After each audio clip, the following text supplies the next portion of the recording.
दोस्तों कला arts classes के यूट्यूब चैनल पे आप सभी का स्वागत है। तो आज मैं अपने कोचिंग के एक वैसे छात्रों से आप सभी को मिलवाने जा रहा हूं जिसने इसी वर्ष 2021 में इंटरमीडिएट का एग्ज़ाम दिया और इंटर की परीक्षा में 421 अंक प्राप्त करके बीएचयू यानी कि बनारस हिंदू विश्वविद्यालय और इलाहाबाद विश्वविद्यालय यानी कि दोनों के प्रवेश परीक्षा को काफ़ी अच्छे अंकों से उत्तीर्ण किया है। और सबसे बड़ी खुशी की बात यह है कि इसने इलाहाबाद विश्वविद्यालय के मेन कैंपस में अपना नामांकन कराया है। इलाहाबाद यूनिवर्सिटी में इसका एडमिशन हो चुका है। बीएचयू में भी काफ़ी अच्छे अंकों से इसका एडमिशन होने वाला था, लेकिन पहले इलाहाबाद का हुआ, इसलिए पहले इलाहाबाद में ले लिया। तो सबसे पहले मैं चंदन से ये सवाल करना चाहूँगा कि चंदन, अपने बारे में आप बच्चों को कुछ बताएं। धन्यवाद सर। मेरा नाम चंदन कुमार है। मेरा गांव नारायणपुर फुफसागांव। मैं पुपरी प्रखंड से बिलोंग करता हूं। मैंने इंटरमीडिएट की तैयारी अपने यहाँ से कला आर्ट्स क्लासेस से की थी और जिसमें पूरा कुल अंक 421 अंक आया थी। और इंटरमीडिएट की तैयारी के दौरान ही मैंने बीएचयू और इलाहाबाद के बारे में इसी कोचिंग संस्थान से जाना था और इस प्रकार से मैंने बीएचयू और इलाहाबाद यूनिवर्सिटी की इंटरमीडिएट की एग्जाम के पश्चात मैंने तैयारी किया था और जिसमें मैंने बीएचयू और इलाहाबाद यूनिवर्सिटी दोनों का एंट्रांस एग्जाम को मैंने क्रैक किया है। और सबसे पहले मेरा इलाहाबाद यूनिवर्सिटी का एंट्रांस टेस्ट का रिजल्ट आया था और मैंने इलाहाबाद यूनिवर्सिटी में मेन कैंपस में एडमिशन भी करवा लिया। जी धन्यवाद, बहुत अच्छा चंदन। अब आप ये बताइए कि इलाहाबाद यूनिवर्सिटी में आपका ऑनर्स क्या है? जब आपने इलाहाबाद यूनिवर्सिटी में एडमिशन कराया तो वहाँ पे आपका विषय क्या है?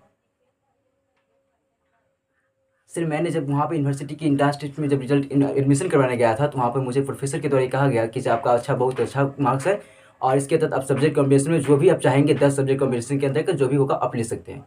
तो मैंने उसके अंतर्गत हिंदी, एंशिएंट हिस्ट्री और पॉलिटिकल साइंस को चुना। जी, बहुत बहुत धन्यवाद।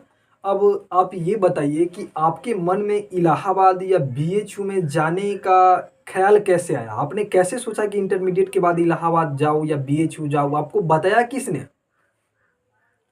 जब मैं तैयारी कर रहा था इंटरमीडिएट की तो उसी दौरान जैसे मेरे कोचिंग संस्थान से कला आर्ट्स क्लासेस से इनाम मुसागर भाई से निकाले थे बीएचयू का एंट्रांस टेस्ट जिसमें मेन कैंपस में उनका हुआ था। और उसी के माध्यम से और फिर इससे पहले भी कई विद्यार्थी यहाँ से कला आर्ट्स क्लासेस से सेंट्रल यूनिवर्सिटी में जा चुके थे।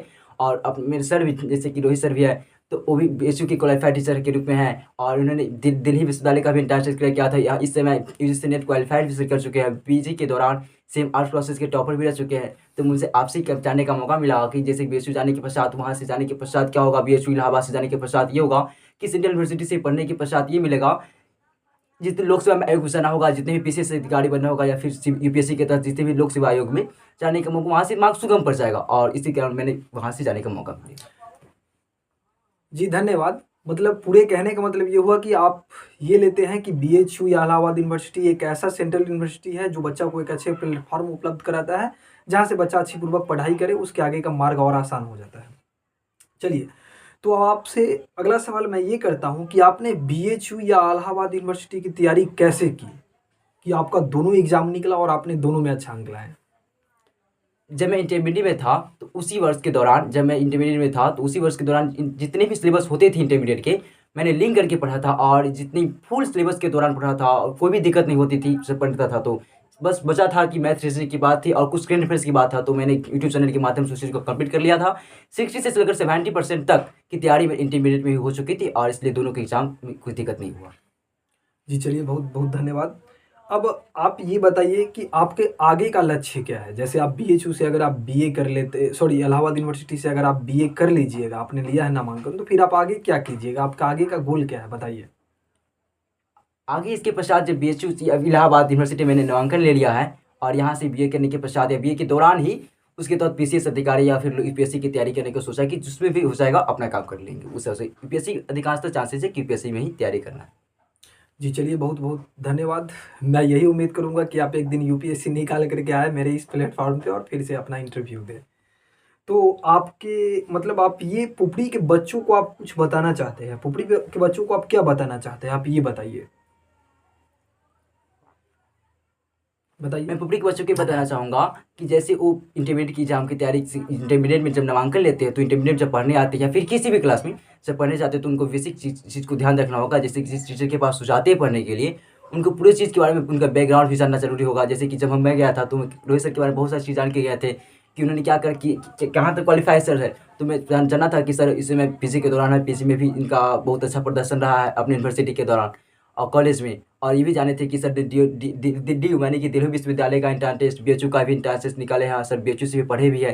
तो मैं इस चीज़ को देख कर के वहाँ पे गया था ताकि अच्छा से मार्गदर्शन मिलेगा और हम भी वहाँ तक पहुँच जाएँगे। जी चंदन, बहुत बहुत धन्यवाद।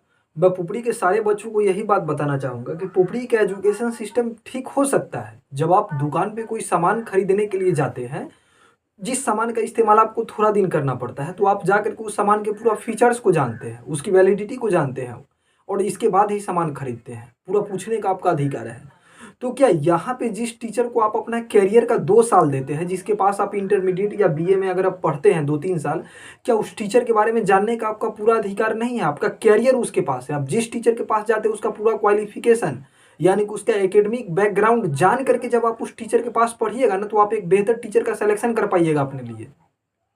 तो सबसे बड़ी चीज़ ये है कि टीचर जब आपसे ये पूछता है कि इंटर में आपका कितना नंबर है, तो टीचर से आप ये पूछिए कि आपका इंटर और BA में कितना नंबर है, आपने एमए कहाँ से किया, आपने किस एग्जाम को क्वालिफाई किया, आप में मतलब कितनी काबिलियत है। जब टीचर पूरी चीज़ बता देता है तो आप एक संतुष्ट हो जाते हैं और आपको लगता है कि हमने अपने 2 साल के कैरियर के लिए बेहतर टीचर का सिलेक्शन किया है। जब आप इतने चीज़ों को पालन करते हैं तो आप अपने लिए एक बेहतर टीचर की तलाश कर पाइएगा। चलिए, तो अब आप ये बताइए कि आप कलाम आर्ट्स क्लासेज के बारे में क्या बताना चाहते हैं बच्चों को? ये अंतिम सवाल है। सर मैं ये बताना चाहूँगा कि जितने भी विद्यार्थी हैं कला आर्ट्स क्लास के पढ़ते हैं या फिर जूनियर के रूप में जो मुझसे जूनियर है या फिर अन्य विद्यार्थी भी, तो वो कला आर्ट्स क्लासेस को अगर इंटर में रहते हैं तो आर्ट्स वहाँ से ही करना चाहिए। मैंने भी जब किया था तो देखे थे कि बहुत अच्छा प्रदर्शन कला आर्ट्स क्लासेस का रहा है और इंटर के एग्जाम में भी यहाँ से जिला टॉपर निकलते रहते हैं। और यही नहीं, जिला टॉपर निकलने के पश्चात ये होता है कि जब बहुत सारे बच्चे होते हैं जो कि सेंट्रल यूनिवर्सिटी पहुँच जाते हैं किसी भी तरह से कुछ तैयारी इधर से करके, और अधिकांश तो तैयारी तो उसको इंटरमीडिएट की दौरान ही हो जाती है। इसलिए क्या होगा कि कला आर्ट्स क्लासेस से पढ़ना चाहिए। उत्तर बिहार की प्रतिष्ठित कोचिंग संस्थान के रूप में कला आर्ट्स क्लासेस माना जाता है। सर बहुत सारे मार्गदर्शन देते हैं, बहुत विद्यार्थी यहाँ से सेंट्रल यूनिवर्सिटी पहुँचते हैं। जैसे मैं पहुँचा हूँ इस बार, रामू सागर भाई जी पहुँचे थे, उसी पे पहले एक भाई जी पहुँच चुके हैं, सेंट्रल यूनिवर्सिटी BHU में जा चुके हैं। तो यहाँ से हर बच्चों को सेंट्रल यूनिवर्सिटी में जाने का एक मौका मिलेगा। और साथ में रोहित सर पढ़ाते हैं, तो उसके दौरान रोहित सर भी बहुत क्वालिफाइड टीचर के रूप में काम करेंगे और वहाँ पे किसी भी प्रकार का कोई दिक्कत नहीं होता है किसी चीज़ को पूछने के दौरान। और इंटरमीडिएट में एक अच्छे प्रदर्शन भी कर सकते हैं वहाँ से कला आर्ट्स क्लासेस से पढ़ने के दौरान। मैंने भी यही सोच करके कला आर्ट्स क्लासेस को ज्वाइन किया था और आज उस चीज़ को पूरा भी कर लिया कि जैसे कि BHU में एडमिशन मेरा हो रहा था, इलाहाबाद में मैंने एडमिशन करवा भी लिया है। इस चीज़ को सोच रहे थे कि कहीं सेंट्रल यूनिवर्सिटी में चले जाएंगे यहाँ से पढ़ने के पश्चात, और इंटर में भी अच्छा नंबर आएगा और इंटर में अच्छा नंबर आया और सेंट्रल यूनिवर्सिटी में भी मैं जा रहा हूँ इस बार। जी धन्यवाद चंदन। तो दोस्तों, मेरा यही मानना है कि मैंने मार्क्स पे कभी बच्चों को जोर नहीं दिया। मैं सारे बच्चों को यही बोलूँगा, चाहे आप कला आर्ट्स क्लास में पढ़िए, आप कहीं भी पढ़ें, पहला है कि आप सेल्फ स्टडी जरूर करें, आप अच्छा से करें और आप अपने लक्ष्य को बड़ा रखें और सेल्फ स्टडी करें, अच्छा से करें, अपने लक्ष्य को बड़ा रखते हैं तो वाकई में आप काफ़ी हद तक आप मतलब अपने लक्ष्य को प्राप्त भी कर पाते हैं। तो मेरा ये मानना है कि नंबर कोई मायने नहीं रखता है, आप अंक के पीछे मत भागे। जैसे इन्हीं के साथ देखिएगा, बहुत सारे ऐसे मतलब बच्चे हैं जो इनके साथ आकर के, मुझे लगता है कि आर्ट्स में जो इस बार जिला टॉप जो किया होगा सीतामढ़ी डिस्ट्रिक्ट से, या की होगी जिला टॉप, उससे कहीं बेहतर कंडीशन में ये लड़का है, क्योंकि आज ये BHU या इलाहाबाद यूनिवर्सिटी में पढ़ रहा है। लेकिन बहुत सारे ऐसे बच्चे हैं जो केवल अंक ला करके बैठे होते हैं। मैंने बहुत सारे ऐसे बच्चों को देखा है जो मेरे पास ऑनर्स में आते हैं पढ़ने, वो 10वां में या इंटर में देखिएगा तो काफ़ी बेहतर अव्वल अंक से पास होते हैं, लेकिन उनकी कंडीशन बहुत ख़राब होती है। तो आजकल तो सबसे ज़्यादा मेन चीज़ है कंपटीशन क्वालिफाई करना। तो आप इतना बेसिक से पढ़े, आप हर चीज़ों को इतना कॉन्सेप्ट क्लियर करके पढ़े कि आपसे कॉम्पिटेटिव लेवल का सवाल बने। क्योंकि आजकल पढ़ाई का जानते हैं ना, मेन मुद्दा यही हो चुका है कि आप जब कंपटीशन में बैठते हैं तो ही आपको अपनी सही औकात की पता चलती है और आपको ये पता चलता है कि आपका टीचर आपको कितना बेहतर पढ़ाया है। तो जी धन्यवाद। इसी के साथ मैं इस सत्र को समापन करता हूँ। तो अगर आप लोगों की उम्मीद रही तो मैं ऐसे ही आगे अव्वल छात्रों को लेकर गया करूँगा। जी आपको यह वीडियो कैसा लगा, आप इससे कितना प्रेरित हुए, कमेंट बॉक्स में लिखे। जी तो धन्यवाद।